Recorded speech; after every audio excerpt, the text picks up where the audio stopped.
happens when you stop running from fear and turn around to look it in the eyes.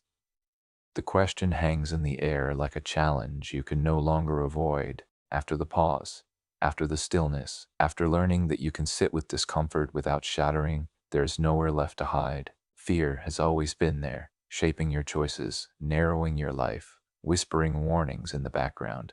Now it stands in front of you, fully formed, waiting. You feel it before you name it. A tightening in the chest, a flutter in the stomach, a subtle urge to distract yourself, to reach for anything that will pull your attention away. The old habit rises automatically. Don't go there, but something in you is different now, quieter, stronger. You don't obey the impulse to flee. You stay. The world around you seems to sharpen as you do. The room feels closer.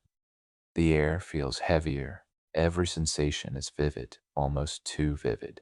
Fear doesn't announce itself with drama. It seeps in, filling the body inch by inch. You realize how often you labeled it as weakness, how often you tried to crush it with logic or drown it in productivity. You never really listened to it. Now, you do. At first, fear looks monstrous. It carries the faces of every failure you've imagined, every rejection you've avoided, every risk you never took. It speaks in familiar fragments. What if you're not enough? What if you lose control? What if this pain never ends? The voice is sharp, convincing, relentless. Your instinct is to argue, to correct it, to push it away. But the pause taught you something vital. Resistance feeds fear. So instead of fighting, you do something radical. You turn toward it. You let the fear be exactly what it is: sensations, thoughts, memories, without trying to fix or explain them. You notice where it lives in your body. You notice its texture, its temperature, its rhythm. You breathe into it, not to calm it, but to stay present with it. This is not bravery in the way movies portray it. There is no surge of confidence, no heroic music swelling in the background. There is trembling. There is uncertainty. There is the raw vulnerability of standing unarmed before something you've avoided your entire life. And yet, something unexpected happens. Fear does not grow when you meet it. It softens. You begin to sense what Tara Brach points to again and again. Fear is not an enemy. It is a messenger. Beneath its harsh warnings is a deeper truth. Fear is trying to protect you. It formed long ago, when you were younger, more fragile, more dependent on approval and safety. It learned that vigilance was necessary, that staying small was safer, that avoiding pain was survival. Fear kept you alive, and now it is exhausted. As you stay with it, images surface, moments from your past where fear first took hold. A time you were embarrassed, rejected, misunderstood, a moment when being yourself felt unsafe. You see the younger version of you, shoulders tense, eyes wide, doing their best to survive a world that felt unpredictable. The realization lands gently but firmly. Fear is not trying to ruin your life. It is trying to prevent you from being hurt again. Your chest tightens, not with panic this time, but with compassion. You whisper inwardly, almost without thinking, "I see you." The words feel strange, unfamiliar. You've never spoken to fear like this before. You've only commanded it to leave, but now you acknowledge it. You recognize its role. You honor the part of you that learned to be afraid. This is radical acceptance in action, not approval of suffering, but the willingness to let it exist without judgment. When we allow fear to be here, a remembered line echoes, we discover it is not who we are. You are the awareness meeting fear, not the fear itself. The shift is subtle but profound. Fear no longer fills the entire space of your experience. It becomes one part of it. You notice other sensations too. The ground beneath you, the rise and fall of your breath, the steady rhythm of your heart. Fear shares the stage now. It is no longer in control. You test this new relationship in daily life. A conversation you've been avoiding, a decision you've been postponing, a truth you've been afraid to admit. Fear shows up, as expected. But instead of obeying it blindly or silencing it aggressively, you pause and listen. What are you trying to protect me from? You ask inwardly. Sometimes the answer is clear, sometimes it isn't, but the act of asking changes everything. Fear loses its authority when it is met with curiosity instead of resistance. You begin to notice how many of your limits were shaped by fear's old stories, how often you mistook caution for wisdom, avoidance for safety. Meeting fear face to face doesn't eliminate it, but it breaks the spell it once held over you. There are moments when the old patterns return, days when fear feels overwhelming again, when the urge to run resurfaces with force. You don't shame yourself for it. You don't call it failure. You recognize it as part of the process. Healing is not linear. Courage is not constant. Each time you turn toward fear instead of away from it, something inside you grows steadier. You begin to trust yourself, not because fear is gone, but because you know you can meet it without collapsing. That trust becomes a quiet form of strength. You realize now why the pause was necessary. Without stillness, you would never have noticed fear clearly. Without presence, you would never have seen its true nature. The pause taught you how to stay. Meeting fear teaches you how to listen, and as you listen, you sense another layer beneath fear, something deeper, something older, a sadness you haven't fully touched yet, a grief that fear has been guarding fiercely. The air feels heavier again. The silence deepens. You understand that fear was only the gatekeeper. Beyond it lies the pain you've been protecting yourself from all along. You take a slow breath. You steady yourself. Because now that fear has been met, something else is waiting, something that will ask even more of you than courage. What if nothing about you needs to be fixed in order for you to be free? The question lands softly, almost gently, but its impact is seismic. After meeting fear face to face, after seeing it soften under your attention, you expect the journey to move outward, again toward solutions, strategies, improvement. Instead, it moves deeper, inward, toward a truth so simple it feels threatening. You realize that every struggle you've known has shared a common root: resistance. Resistance to fear, resistance to pain, resistance to who you are in this moment. Radical acceptance does not arrive as a grand revelation. It begins as a quiet invitation, an opening, a willingness to stop arguing with reality. You feel it one morning when you wake up heavy. The old instinct kicks in immediately. You shouldn't feel this way. Get up, push through. But something interrupts the pattern. You pause, hand resting on your chest, noticing the familiar tightness, the dull ache behind the eyes. Instead of commanding it to leave, you acknowledge it. This is what's here right now. The words don't make the feeling disappear, but they change your relationship to it. The tension loosens slightly, as if something inside you has been waiting a long time to be seen without judgment. This is how radical acceptance begins. Not as agreement, but as honesty. You start noticing how often you've been fighting life as it is. How many moments you spent thinking this shouldn't be happening, I should be different, they should understand. The past should not have gone this way. Each should create a distance between you and peace. Each resistance added another layer of suffering. Tara Brack's teaching echoes now with clarity. Pain is inevitable, but suffering is optional. Suffering is what happens when pain meets resistance. And you have been resisting for years.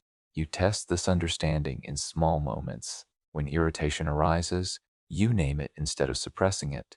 When sadness surfaces, you let it be present without labeling it as weakness. You don't indulge the emotion. You don't dramatize it. You simply allow it. The effect is subtle but undeniable. Emotions move through you instead of getting stuck. They crest, linger, and pass like weather. You realize how much of your exhaustion came from holding everything down, from trying to control the uncontrollable. Radical acceptance feels counterintuitive. The mind protests. If I accept this, when I stay stuck, when I become passive, the fear of complacency rises quickly. But lived experience begins to teach you otherwise. Acceptance does not paralyze you, it grounds you. When you stop fighting reality, energy returns, not frantic energy, clear energy, the kind that comes from alignment instead of force. You feel more present in conversations, more honest with yourself, less reactive to the world around you. There are moments when acceptance feels impossible. Old wounds resurface, memories you've buried push forward, heavy and insistent. You feel anger at what happened, grief for what you lost, regret for who you could have been. The instinct to push it away returns with urgency. But now, you recognize the pattern. You sit with the feeling, even when it burns. You breathe into it. You remind yourself this too belongs.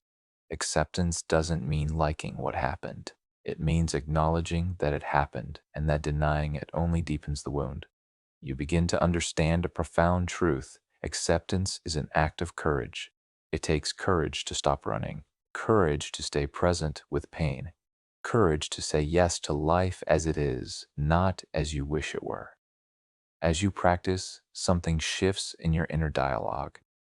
The harsh voice loses authority. When it says, "You should be better by now," another voice answers calmly, "This is where I am, and that is enough." Not as affirmation, as fact. The world doesn't suddenly become easier. Challenges still arise, fear still visits, but the inner war quiets. You no longer spend energy fighting yourself, and in that quiet, clarity emerges. You notice how often you've confused acceptance with resignation. Now you see the difference. Resignation says, "There's nothing I can do." Acceptance says, "This is what's here, and from here, I choose my response." That distinction changes everything. You begin responding instead of reacting, pausing instead of panicking, listening instead of defending. Radical acceptance becomes the ground beneath your feet, steady and reliable. There is a moment quiet, almost ordinary, when you feel it fully. You are alone, maybe walking or sitting, and a familiar discomfort arises. The old reflex to tense appears and dissolves. You let the feeling be there. You feel it completely. And then, without effort, it passes. You are left with a sense of spaciousness, relief. Not because the feeling disappeared, but because you didn't disappear inside it. This is freedom, not freedom from pain, but freedom in the midst of it. You realize now why the journey unfolded this way. The pause taught you how to stay. Meeting fear taught you how to listen. Radical acceptance teaches you how to belong to yourself, to your experience, to life.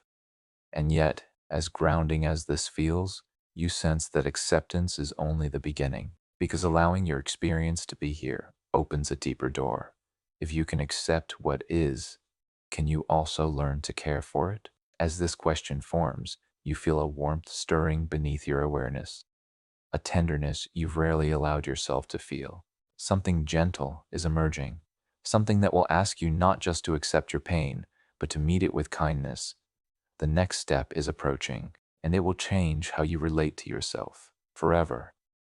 What if the way through your pain is not to escape it, but to move through it step by step, breath by breath, without violence against yourself? The question arrives quietly, like the first drop before a storm. After acceptance, after learning to stop fighting what is, you begin to sense a need for something more precise. Acceptance opened the door, but now you are standing inside a vast inner space, unsure how to move without getting lost. The feelings still come, fear still rises, old wounds still ache. You need a way to stay present without drowning. That is when the practice reveals itself, not as a technique, but as a rhythm, a gentle internal process that meets experience as it unfolds. Rain, you don't learn it from a book in this moment. You feel it forming inside you naturally, like an instinct you forgot you had. The first step happens almost unconsciously. You recognize you are sitting alone when a wave of sadness moves through your chest. In the past, you would have labeled it, judged it, pushed it aside. Now, something different happens. You pause and name it, not out loud, not dramatically, just internally. This is sadness. No story, no explanation, just recognition. The act is small but powerful. Naming the experience separates you from it just enough to breathe.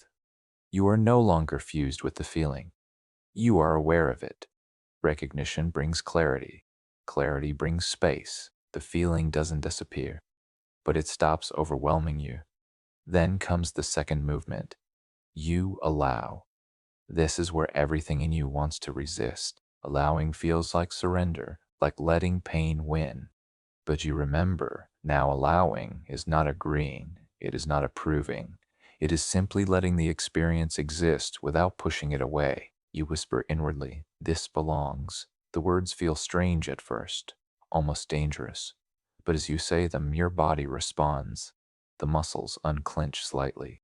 The breath deepens on its own. The nervous system hears the message. You are not under attack. Allowing is an act of trust. Trust that the feeling will not destroy you.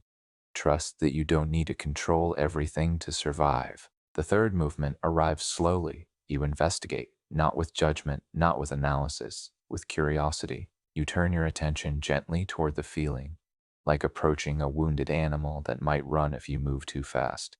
You ask soft questions. Where do you live in the body?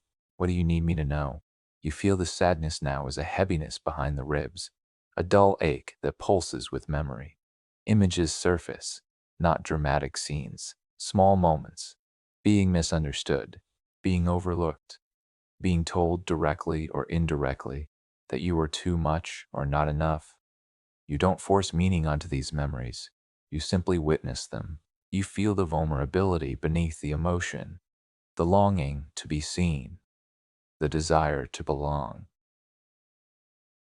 This is where the old patterns usually took over self-blame, distraction, numbing. But now, because you stay present, something else becomes possible. The final movement unfolds naturally. You nurture. This is the most unfamiliar part. You have spent so much of your life demanding strength from yourself that kindness feels almost inappropriate. But now, you sense what is required.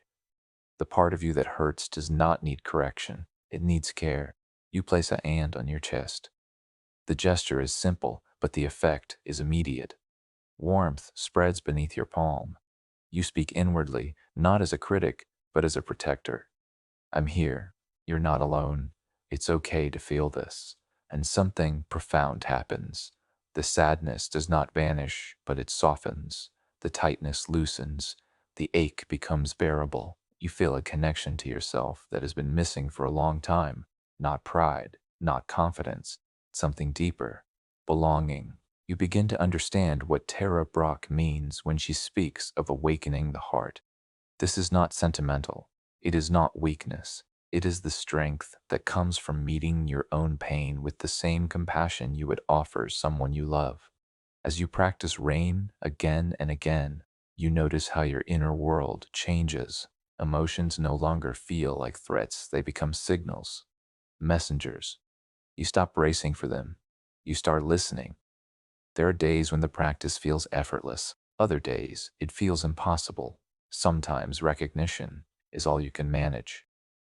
Sometimes allowing feels like too much. You don't judge the inconsistency. You recognize it as human. Each time you practice, even imperfectly, you weaken the old conditioning that taught you to abandon yourself under stress. Each time you nurture instead of criticize, you rewrite something deep inside your nervous system. You start applying rain in the middle of life, not just in quiet moments, during a difficult conversation, after a mistake, in moments of self-doubt. You pause, you recognize what's happening, you allow it to be there. You investigate gently, you offer kindness. This is not retreat from the world. This is learning how to stay in it without losing yourself. One evening, you notice something startling. A situation arises that would once have sent you spiraling. The familiar fear appears and then settles. You meet it, you care for it, and you move forward anyway. Not because fear is gone, but because fear is no longer in charge. You realize now that inner calm is not a state you achieve once and keep forever. It is a relationship you build with your own experience. Rain is the language of that relationship, and as powerful as this feels, you sense there is another layer waiting beneath it. Because compassion doesn't just soften pain, It opens doors. The more kindness you offer yourself, the more memories rise older wounds, deeper grief, parts of you that have been waiting years to be seen and held. The practice is preparing you for something larger. As you sit with this awareness, heart open, breath steady, you feel it stirring. A deeper encounter with your past, a meeting with pain that shaped you long before you had words for it.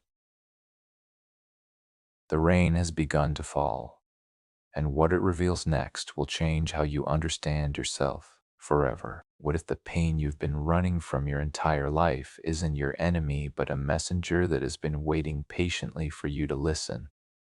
The question lands heavy, unsettling. You've learned how to recognize your emotions. You've learned how to allow them, investigate them, nurture them. But this feels different. This feels closer, more intimate, because now the invitation is not just to witness pain, but to befriend it. You feel resistance immediately.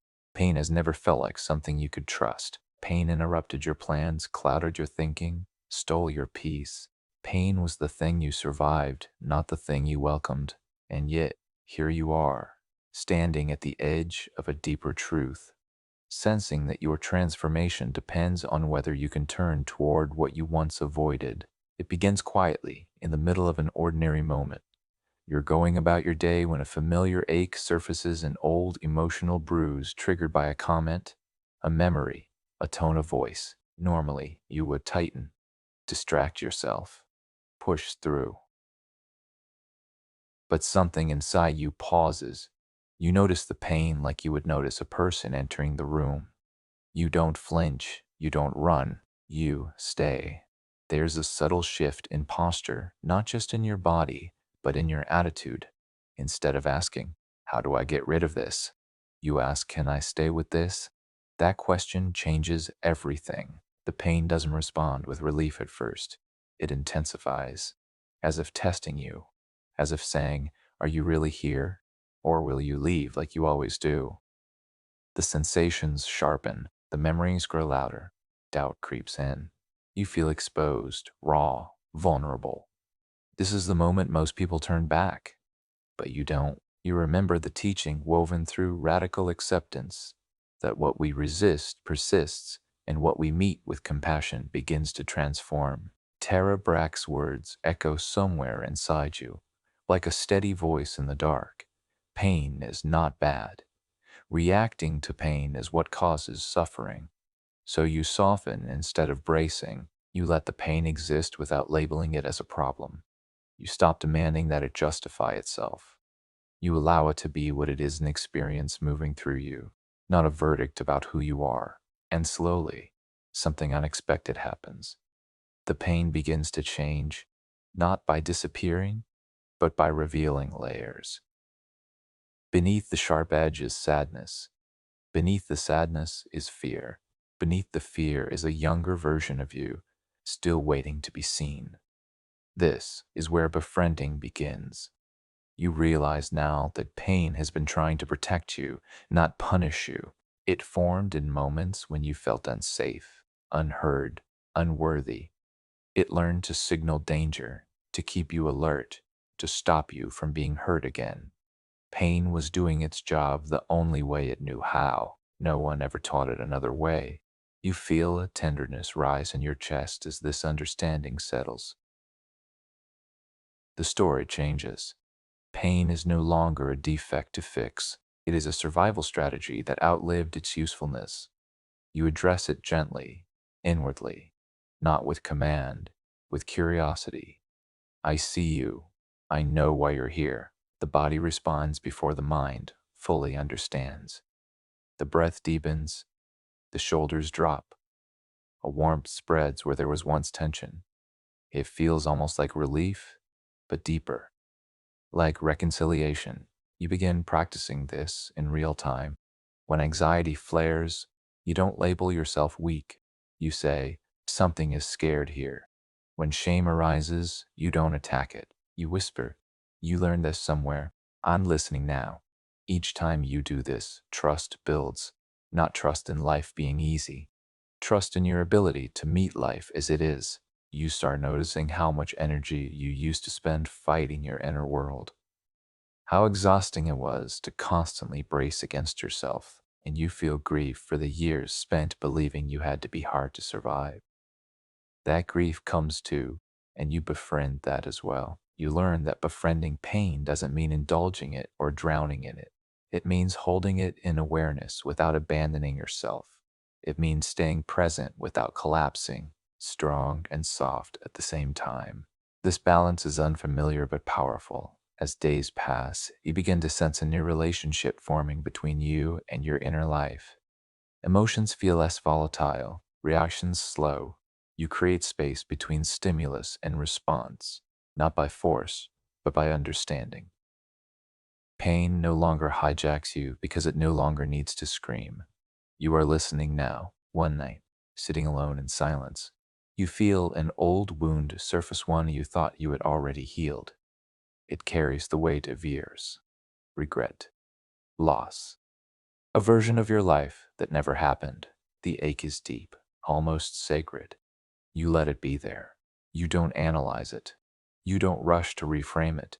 You place a hand on your heart and breathe into the ache. You let the tears come without trying to explain them away.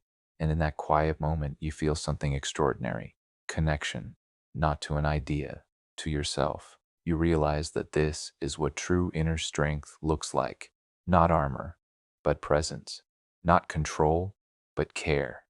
You are no longer split against yourself. You are becoming whole. The pain doesn't vanish, but it no longer isolates you. It becomes part of your humanity, not evidence of failure. And with that realization comes a shift in how you see others. You begin to recognize pain everywhere: in the eyes of strangers, in the impatience of loved ones, in the defensiveness of people who seem difficult. You understand now that pain, unmet and unheard, shapes behavior. This doesn't make you passive, it makes you wise. You stop taking everything personally. You stop assuming malice where there is fear. Compassion expands, not as an idea, but as a lived experience. But even as this new clarity settles in, you sense another threshold approaching.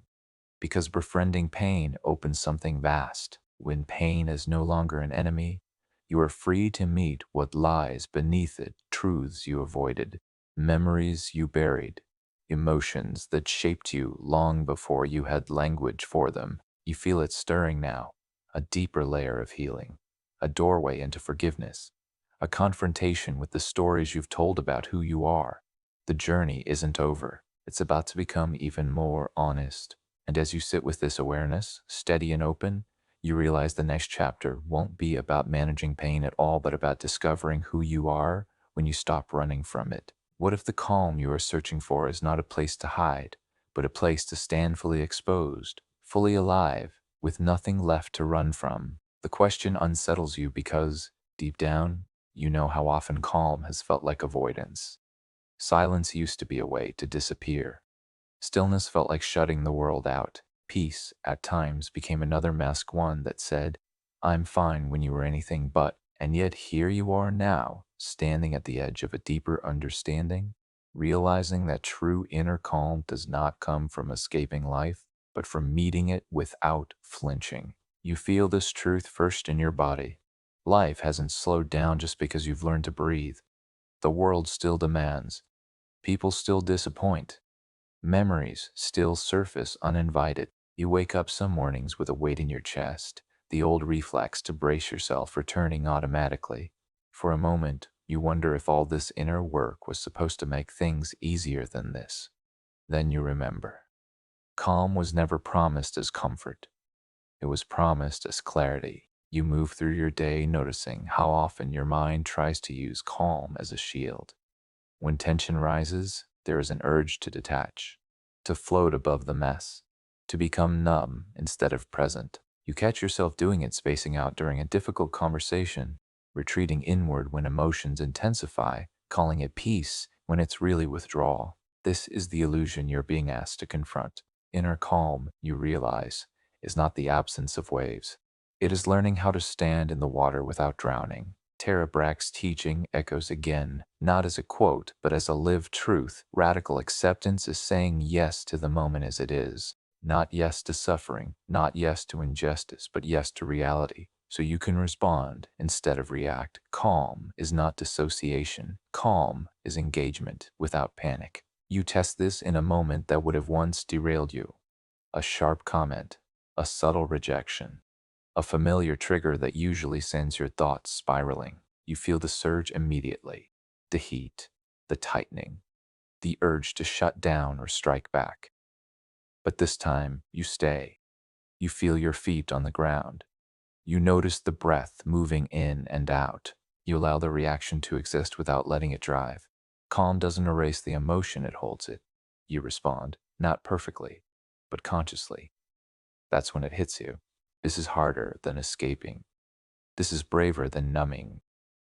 This is strength without armor. Inner calm asks more of you than chaos ever did. As days pass, you begin to notice the subtle ways you used busyness, productivity, even self-improvement as forms of escape. Always becoming, never being. Always fixing, never resting in what already exists. Calm felt dangerous because it stripped away distraction and left you alone with yourself. Now, instead of running, you sit in that space. It isn't always peaceful. Sometimes it's restless. Sometimes it's uncomfortable.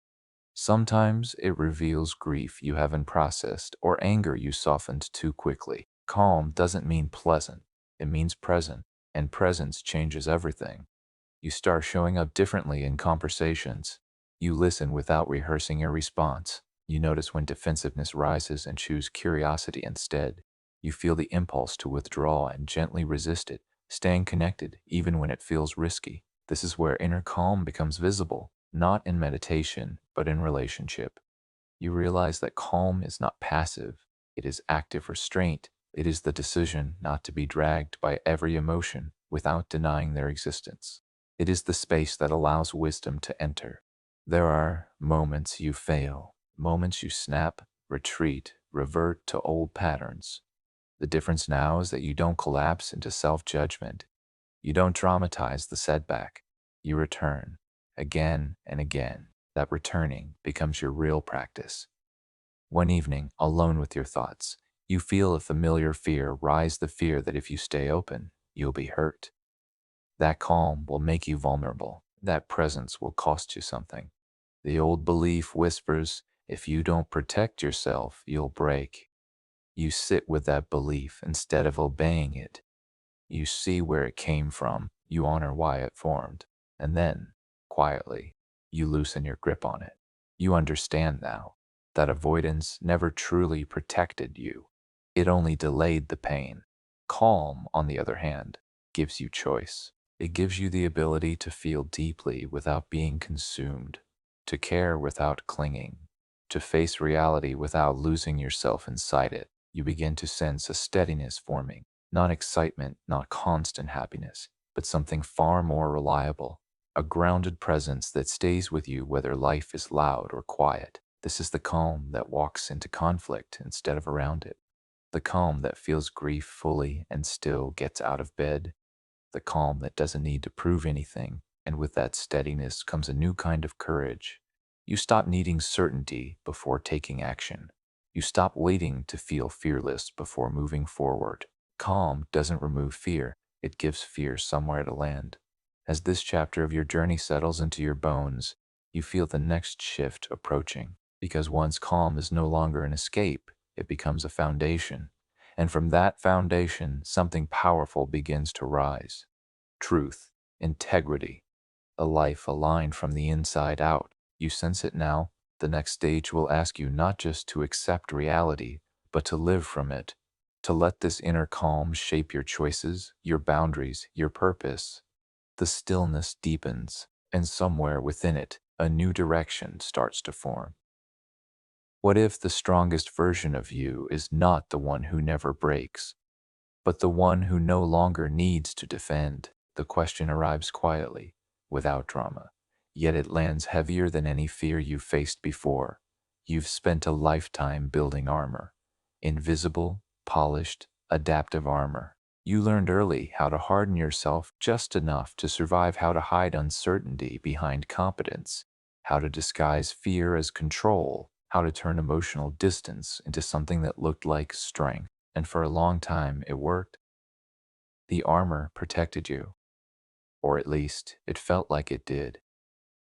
But now, standing where you are, with calm no longer serving as escape, you begin to see the cost. You notice it in small moments first. The way your shoulders tense when someone gets too close emotionally. The way your words become sharp when you feel misunderstood. The way you rehearse explanations in your head, preparing for attacks that haven't even happened. Your body still remembers the old rules. Stay guarded, stay ready, stay armored, yet something inside you has changed. You are calmer now, not numb, not distant, but grounded. And that calm exposes the weight of the armor you've been carrying. It's heavy, exhausting, and suddenly unnecessary. The world hasn't become safer. Life hasn't softened, but you have become steadier.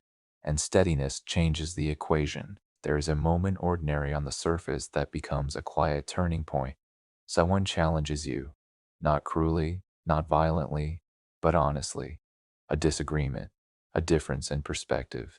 The old you would have braced instantly, tightening, defending, preparing to win or withdraw. You feel that reflex spark again, sharp and familiar. Then you pause. You feel your breath. You feel your feet. You notice the fear underneath the defensiveness, the ancient fear of being seen and found lacking. Instead of pushing it away, you let it be there. Your chest tightens, but you don't collapse. Your heart speeds up, but you don't shut down. You speak not from armor, but from truth. Your voice is quieter, slower, more real. And something remarkable happens. Nothing explodes. The world doesn't end. You aren't destroyed. You aren't rejected into oblivion. The conversation doesn't turn into a battlefield. There is tension, yes, but also space. Space for listening. Space for understanding. Space for mutual humanity. You walk away shaken, but not broken. That's when it hits you. Armor was never strength. It was fear pretending to be protection. Tara Brach is teaching pulses through this realization, not as theory, but as lived experience. When you no longer reject your vulnerability, you no longer need to defend against it. Radical acceptance doesn't make you weak. It dissolves the inner war that made armor necessary in the first place. Strength, you're learning, is the capacity to stay present when you feel exposed. As days unfold, you start experimenting gently, imperfectly with living without armor. You admit when you don't know. You say no without over-explaining. You let silence exist without rushing to fill it. You allow emotions to show on your face instead of locking them behind composure. It's terrifying. Your mind warns you constantly. This is dangerous. You'll lose control. You'll be taken advantage of. You'll be hurt. And sometimes you are. Not catastrophically, but enough to remind you why the armor existed in the first place. A careless comment stings. A boundary is crossed. Someone misunderstands your openness as weakness. The old urge to suit up returns, strong and seductive. But now you see something you couldn't see before. Armor didn't prevent pain. It only prevented connection. So instead of hardening, you respond with clarity. You speak up. You set boundaries without aggression. You let disappointment pass through without letting it define you. You discover that vulnerability does not mean self-betrayal when it is paired with awareness. This is the balance you are learning now. Open but not unprotected. Soft but not collapsed. Present but not porous. Strength without armor doesn't mean letting everything in. It means choosing consciously what you allow to touch you. There are nights when you sit alone, feeling the rawness of this new way of being. Without armor, emotions feel sharper, memories surface more vividly, old griefs knock louder, you feel more, and that intensity can be overwhelming. But something else grows alongside it. Resilience, not the brittle kind that survives by suppressing pain, but the flexible kind that bends and returns. You cry without shame. You rest without guilt. You ask for support without seeing it as failure. And slowly, subtly, Your nervous system begins to trust this new reality. You notice it when challenges arise and your body doesn't immediately brace, when conflict appears and you don't rush to dominate or disappear, when fear shows up and you greet it with curiosity instead of command. Fear becomes information, not instruction. This is a profound shift. You are no longer living from reaction. You are living from response. Strength without armor reveals itself most clearly in moments of choice, when you could protect your image but choose honesty, when you could stay silent but choose truth, when you could close your heart but choose presence. Each choice feels small, none of them dramatic, but together they rewrite the way you exist in the world. You begin to realize that armor was built during moments when you didn't feel safe enough to be yourself. Strength, now, is built in moments when you choose to be yourself, even without guarantees. And this strength doesn't shout. It doesn't dominate rooms. It doesn't seek validation. It stands. You stand. There's a quiet dignity in this way of being, a grounded confidence that doesn't need to prove anything. You stop measuring yourself against others so harshly. You stop performing invulnerability. You stop apologizing for having a human nervous system. You are still learning, still unlearning, still catching yourself reaching for armor in moments of surprise or pain. But now, when you notice it, you don't judge yourself. You gently set it down. Again and again, as this chapter draws to a close, you feel a deeper question forming beneath everything you've learned so far. If strength no longer comes from armor and calm no longer comes from escape, then what guides your life now? What values rise when fear no longer runs the show? You sense the next transformation approaching, one that will ask you not just to live without armor, but to live with intention, to let this inner strength shape the way you choose, love, and act in the world. The ground beneath you feels steadier than ever, and ahead something even more demanding waits. Not another battle, but a calling to live aligned, awake, and fully engaged. You are ready, even without armor. What if the life you are searching for has never been ahead of you, but beneath your feet, waiting for you to arrive? The question meets you in a quiet moment, not during triumph or collapse, but in the ordinary space between breaths. You are not running anymore, not hiding, not bracing, and in that stillness, you begin to realize how unfamiliar true presence feels. You have lived so much of your life either chasing the future or repairing the past that being here feels almost unsettling, like stepping into a room you were never taught how to enter. Presence is not dramatic. That's what surprises you first. There is no music swelling, no sudden clarity that fixes everything. There is just this moment, raw, unfiltered, alive, the hum of the world around you, the sensation of your body occupying space, the quiet recognition that you are actually here, not rehearsing, not replaying, not predicting, and that realization changes the texture of everything. You begin to notice how rarely you used to inhabit your own life. Meals eaten while thinking about tomorrow, conversations half listened to while preparing defenses, even moments of joy diluted by the fear of losing them. You were present in body, absent in spirit. Now, something is different. You walk through your day with a softer gaze, not passive attentive. You feel the ground under your feet instead of rushing across it. You hear the tone beneath words, not just the meaning. You notice the way your chest rises when you breathe, the way tension gathers when something matters to you. Presence, you learn, is intimacy with reality. It doesn't remove difficulty, it deepens it, but it also deepens beauty, connection, and truth. There are moments when presence feels almost unbearable. Sitting with discomfort without distraction exposes how much pain you once avoided through constant movement. When sadness arises, there is nowhere to run. When fear appears, there is no future fantasy to hide in. Your mind protests. Do something. Fix it. Escape. You don't. You stay. Tara Brack's wisdom surfaces again, quietly but firmly. True freedom comes when we stop fighting what is. Presence is not resignation. It is the ground from which wise action emerges. By being fully here, You stop wasting energy on resistance. You experience this shift in a moment of conflict. A conversation grows tense. Old habits urge you to disengage or dominate. Instead, you remain present. You feel the heat of emotion without letting it spill recklessly. You listen fully, even when it's uncomfortable. You respond from awareness, not impulse. The outcome isn't perfect, but it's real. And real feels better than controlled. Living from presence reveals how often fear shaped your choices. Fear of failure, fear of rejection, fear of not being enough. Those fears once dictated your direction, pulling you away from the present moment into endless calculation. Now, fear still appears, but it no longer owns you.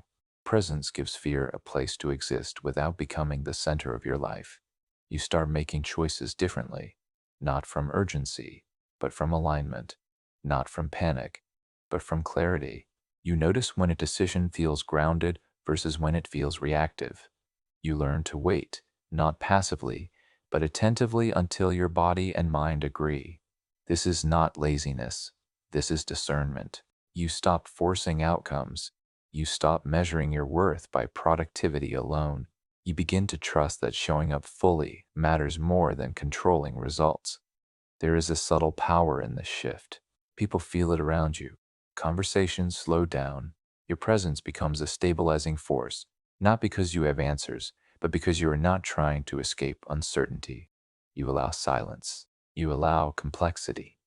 You allow yourself to be human without apology.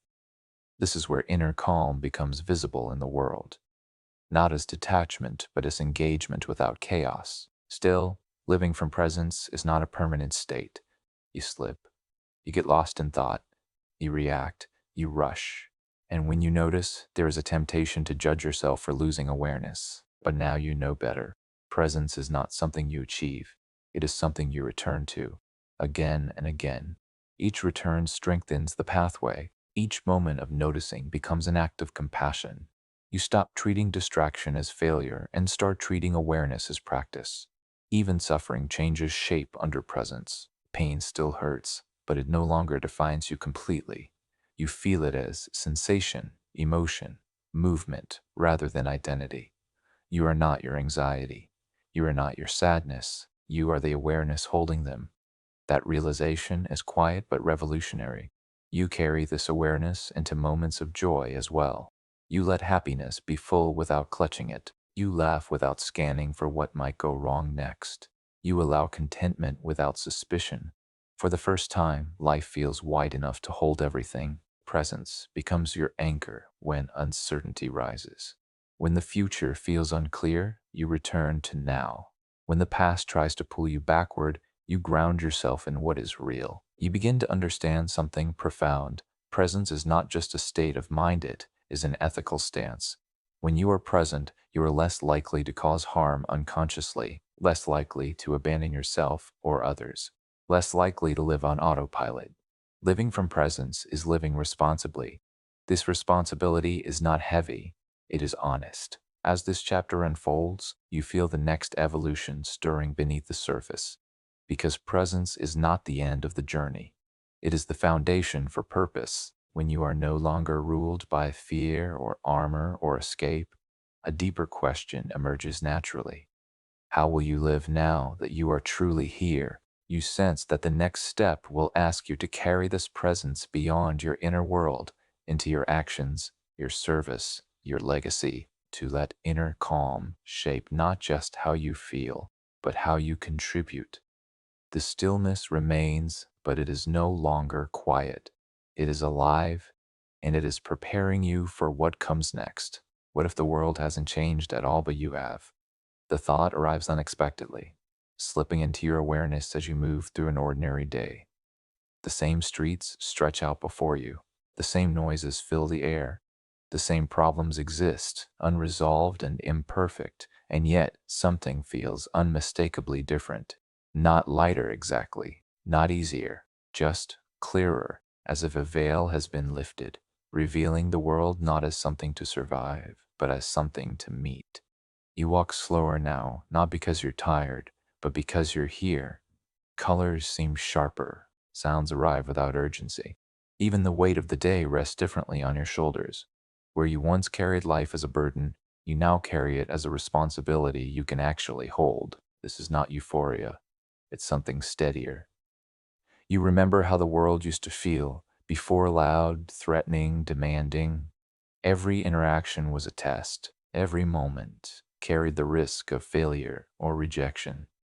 You were always bracing, always scanning for danger, always preparing for what might go wrong. The world felt like an opponent you had to outthink or outlast. Now, it feels like a mirror.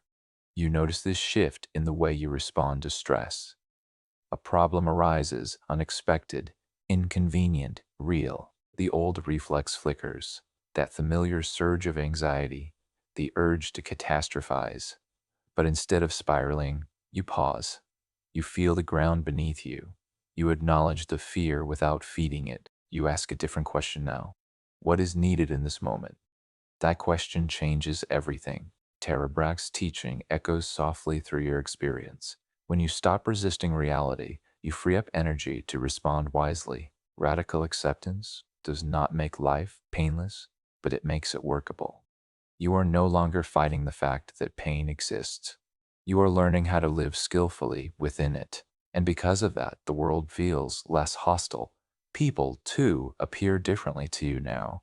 Where you once saw threats or judgments, you begin to see fear, longing, confusion. You recognize familiar patterns in others, the armor, the avoidance, the hunger for control. Instead of reacting defensively, you feel a quiet compassion arise, not pity, not superiority, just understanding. You realize you were never separate from the chaos of the world. You were part of it, reacting to it, amplifying it inside yourself. As your inner resistance softens, so does your experience of everything outside you. Still, this new way of seeing is tested. There are moments when the world reminds you of its sharp edges. Loss arrives without warning. Injustice shows itself plainly. Someone you care about disappoints you deeply. These moments still hurt. They still knock the air out of your chest, but they don't shatter you. You feel the pain fully because you no longer believe that feeling pain is failure. You let grief move through you without turning it into a story of personal inadequacy. You let anger arise without letting it harden into bitterness. The world feels different because you are no longer at war with your experience of it. You begin to notice how this inner shift changes your choices. You don't rush to prove yourself anymore. You don't chase validation as desperately. You don't abandon your values just to feel safe or accepted. When something doesn't align, you feel it immediately, not as panic, but as clarity. This clarity is not loud. It doesn't announce itself. It simply guides you. You say no more easily now, not out of fear, but out of respect for your limits, your energy, your truth. You say yes more intentionally, aware of the cost and willing to pay it when it matters. The world feels different because your relationship to power has changed. You no longer seek power over others, over outcomes, over uncertainty. You have discovered a deeper power. The power to stay present when things are uncomfortable. The power to respond instead of react. The power to choose alignment over avoidance. This power doesn't inflate you, it grounds you. There are moments when you catch yourself smiling at something small as strangers laugh, the way light falls across a room, the quiet satisfaction of being honest when it would have been easier to perform. These moments don't feel extraordinary, they feel real. You realize that much of your suffering came from wanting life to be other than it is. Now, while you still work to change what can be changed, you no longer demand that reality bend to your comfort in order for you to be okay. This doesn't make you passive, it makes you resilient. As you move through the world with this new steadiness, you sense a responsibility forming, not imposed from outside but arising naturally. When you are no longer consumed by your inner battles, you have more capacity to notice others, to act with care, to choose kindness not as a rule, but as a response. You feel less alone even when you are by yourself. And yet, a quiet question begins to surface beneath all this growth. If the world feels different now, If you are no longer living from fear or resistance, then what is this transformation for? What does it ask of you beyond personal peace? The question doesn't feel heavy. It feels inevitable. You sense that this journey is moving towards something larger than inner calm, toward contribution, toward meaning, toward a way of living that reflects the truth you've discovered, not just inwardly, but outwardly. The world may not have changed, but the way you meet it has. And as you stand in this new relationship with life awake, grounded, unarmored, you feel the next chapter approaching. One that will ask you to carry what you've learned into the future, into action, into legacy. The world feels different now, and soon you will be asked to meet it differently too.